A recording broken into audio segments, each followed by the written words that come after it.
All right, welcome back to the Built to Grow podcast. How are you? I'm your host, Tim Lyons, in studio, joined by Randy Angston. I want to know how they're doing. Yeah, they're doing great. How are you doing?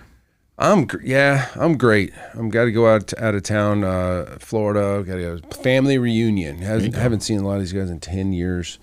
The Lyons side of the family is gigantic. Like my dad had 10 kids in his family, and then they had kids and the cousins and I feel that. One of the cool things we do though is they do T-shirts with color codes. So based on generation, you have a different color code. So like everybody, that's all my cousins, we all have the same color. And my dad has the same color as all his brothers. So all my aunts and uncles have the same colors, and then like their kids. It's pretty cool. Yeah. Pretty cool. My father's side is very similar. Yeah. Chicago Catholics. My grandfather was one of 13. Yep. And my dad had like 72 or 74 first cousins. I'm like, what? Yeah, How do you keep track? Like, it's wild. There's family members you'll never even get to meet in a lifetime. Yeah. Well, it's pretty wild because I got a call from my aunt over the weekend, last Sunday before we left for Rhode Island, and I was at the Cardinals game, and my cousin's daughter, so my second cousin, was in town, and so I said, have her call me. I got a ticket for her for the Cardinals game. That's so cool. And so I've never even met her. She just met me at the game. It was awesome. Kelly Lyons. Yeah. It's so cool. Super cool. All right, so great episode today, guys. We need to talk about what's going on in this industry. I mean, honestly, I see a lot of things happening. We've made plenty of predictions that have come true. We definitely have our flag in the ground on specific models and specific trends. But we need to talk. Apparently, some of you haven't listened. Still doing some of the same old things. So, where were we? We've worked with a lot of franchise gyms in the past, and a lot of times they have the franchise conventions, and those conventions, they share data at those conventions. And one particular convention was the Orangetheory convention, and they talked about attrition and retention rates and all this stuff. And it was shared amongst the entire corporation that the average length of stay for a member at Orangetheory was under 4 months. So 3 to 4 months. Mm-hmm. And, that's a difficult business model. It's a churn factory. You have to be constantly selling. What are the only ways to get ahead? You sell more, charge more. Sell more, charge more. Sell more, charge more. And that model of large group training, everybody in a room, is dead. It's been dead. It's a lot of gyms we work with are struggling right now that are in that model, trying to get over to semi-private or even private training or whatever. Well, let's elaborate on that. Why? Right? Like why? So we know it's ultra competitive as far as how many people jumped into the arena, right? Last few years between CrossFit, between Orangetheories and the F45, like all of these franchise models and then the one-offs in between, everybody ran to that because that was what the last 10 years looked like. Yeah, you got Barry's Boot Camp, Burn Boot Camp, Fit Body Boot Camp, you name it. Mm-hmm. It's very low threshold of entry. You got to go to a warehouse type place, open space, not a whole lot of equipment. Everybody's doing the same thing, low-level coaches. I mean, no offense to anybody that has a boot camp. I'm not saying you're a low-level coach. You don't need to be a highly skilled technical coach to run a workout of the day. Mm-hmm. Everybody's doing the same thing. Mm-hmm. You're more of a cheerleader at that point. Yeah, hype guy. Let's go, all right? And while there's room for that style of training and motivation out there, it's not a sustainable business model for many reasons. Number one, for example, is the price point of a large group training facility, typically under $199 a month. Mm-hmm. Typically. I mean, I've even seen $99. Yeah, oh yeah. So that alone requires you to have a lot more members than a higher price club that does, say, semi-private or one-on-one training. Now, with more members at the same churn levels, it means you have to replace 20, 30 clients per month just to stay even. Equal.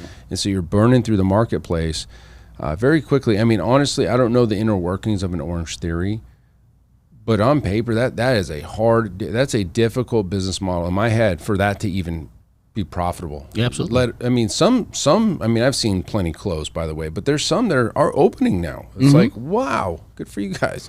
Yeah. I wouldn't want to be in that. No, position. I mean, you're literally, and I think the reason before right now it seems like an opinion. Like we're just throwing things out there. Like the reason that we have this belief is not just because we're looking to where the industry is going, but we're looking to where the industry is going because of where people are making their decisions.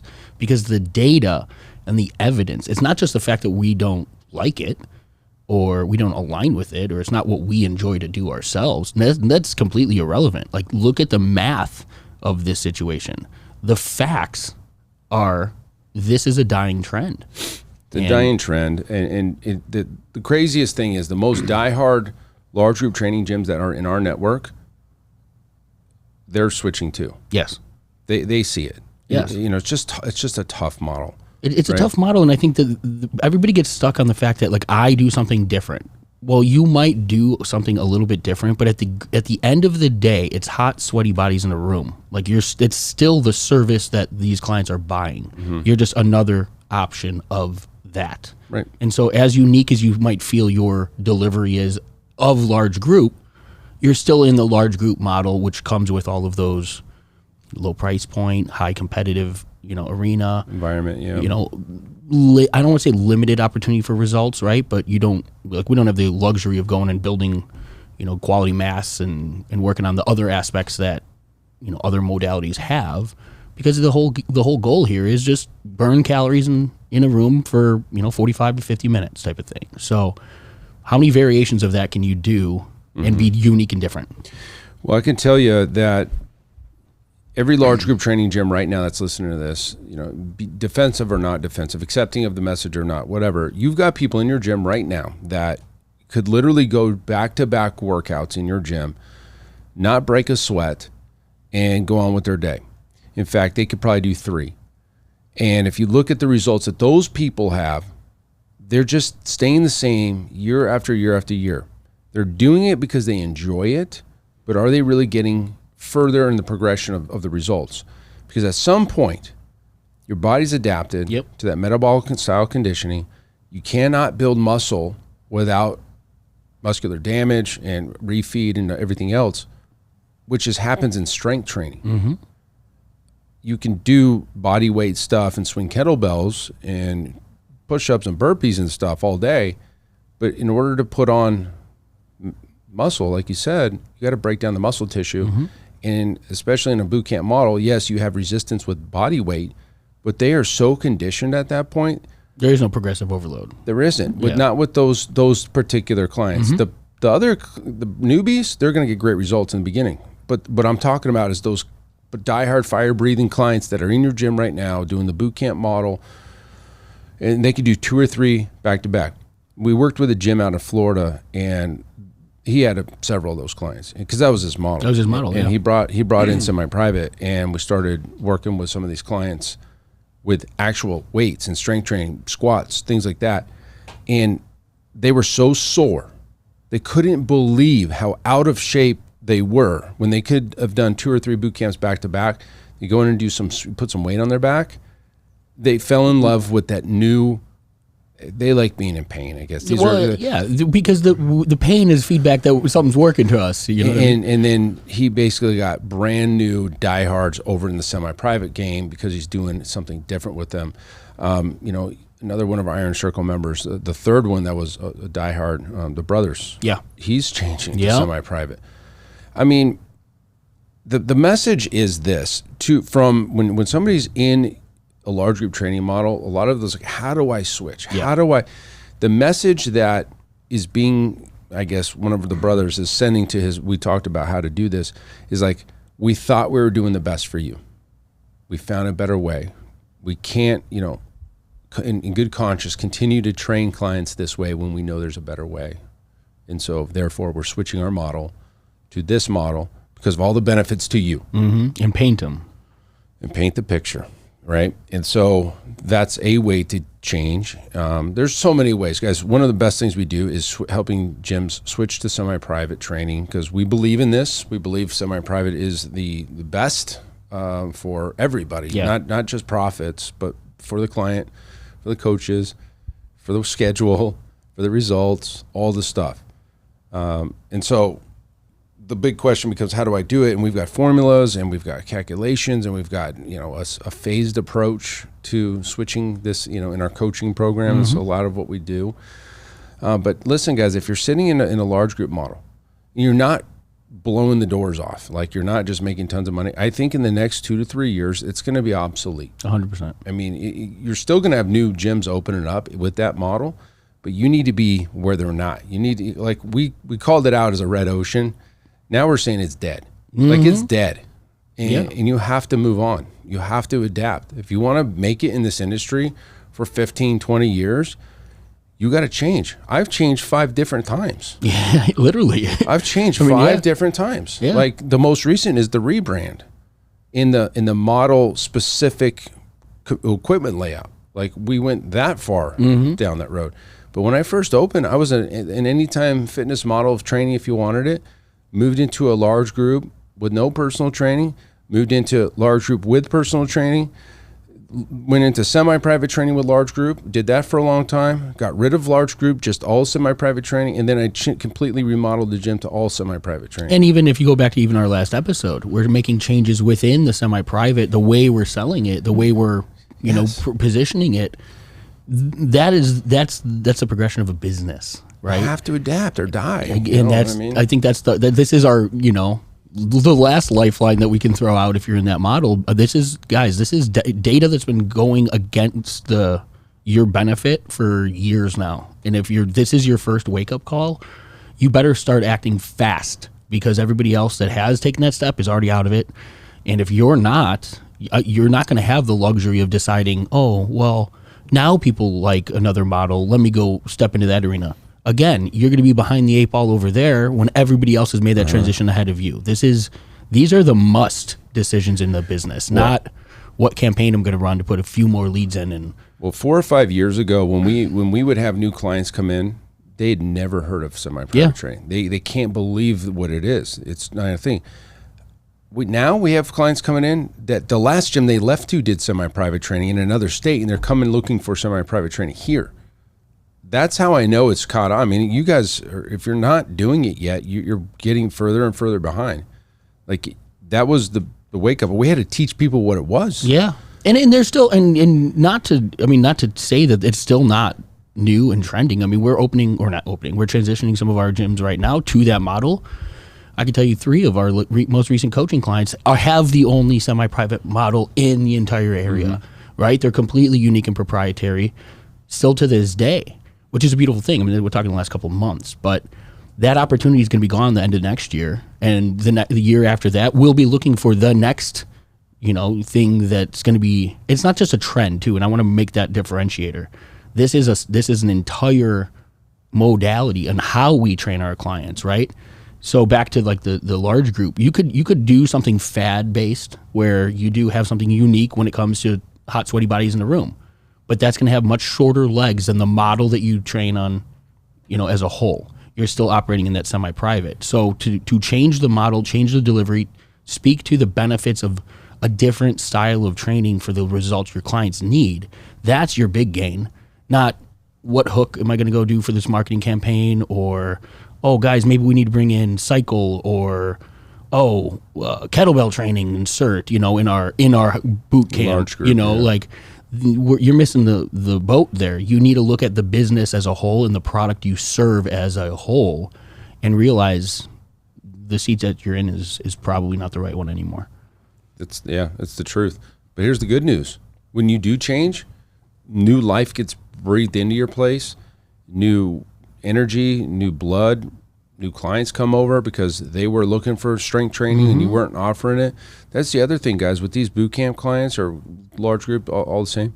They're going to get to a certain point and then they're going to want to put muscle on in your gym, and they can't do that with you. And so they go to the guy down the street that does personal training, or they just go to a big box gym and say, hey, I need weights. Yep. Right? Weights are not a bad thing, right? Like, even females today are looking for strength training. The word's out. The cat's out of the bag. Strength training is the way to go. If you're not doing strength training, you could do strength training in a functional manner. You could do strength training all kinds of ways. Old school isolation body, but but you have to challenge the muscle. You have to challenge the muscle. You have to break it down, and you have to rebuild it, and you just can't do it with body weight. Or TRX or whatever those things are, right? So look, guys, we've got plenty of body weight movements in our strength training for people that can't do weights on their back. We have TRXs out there. We have bands and balls and all kinds of things for that particular movement for that particular client. Here's the difference.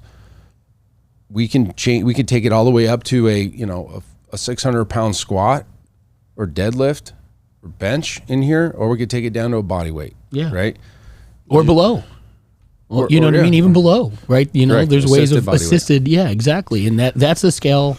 But if you think about that within just the difference in business model, in a boot camp, you have a little bit of that, right? Maybe you pick up the pink dumbbells, maybe you pick up 15s, cool, there's a little bit of scalability. But at the end of the day, everybody's doing the same movement and the same workout, and it's not true push to everybody's limits like semi-private can. We can scale that way further and way higher, because at the end of the day, we've got 6 people in front of us, not 26. Ideally. It's a big case. And one thing everybody's missing is there's clients out there that want to pay you more money. There you go. They attribute, we hit this over the weekend pretty hard, they attribute the value with money. So if you're $200 a month and this one's $500 a month, the $500 a month one seems more valuable. Because it must be. Because they're charging that, they must have something that's 2.5 times better than the $200 guy. And that speaks so contradictory to the belief most gym owners have. Most gym owners want to race to the bottom because they think that more opportunity is better for my business. If I can serve more, hundreds more people by charging everybody a little bit less, I'm going to win. Well, it's a race to the bottom. Where's your line? What is your value of what you bring to the table worth? And it's also contradictory to the client's beliefs. If I'm just slashing my prices all the time, do I really value what I bring to the table? Yeah. So if you wrap your mind around the service that you provide and you believe that it is of that caliber, like we said in another recent episode, there's no benefit for being the second most expensive. If you bring everything that you can to the table, and you have the confidence in that service and that product, charge the most. Be that guy. Somebody needs to, and I think it's the sale most people are afraid of, and they don't value the service that they provide. We have episodes specifically on this and the mindset of the person sitting in the sales position, and it goes into all of that plus 10 other things. Yeah. So listen, guys. I guess this was an episode to tell you that hey, it's your time to get the hell out of that model. Move into a more profitable model. Semi-private being the one that we suggest, but there's room for one-on-one too. There's clients out there that want to pay $2,000 a month and have a private trainer on standby with the water bottles and all that stuff. There's people out there that'll pay that. Absolutely. If you don't offer that, they're not going to come to your gym. Understood, right? It's just this large group model. I just don't see any future in it. And, it is what it is. So anyways, hopefully that helps you guys. Maybe changes your mind, maybe kicks you in the ass. You're like, you know what? We better investigate this, guys. If you need help with this, links will be somewhere in the show notes to jump on a call or whatever. So that's it for this episode. Hopefully that helps. Until next time, keep changing lives. See you on the next show.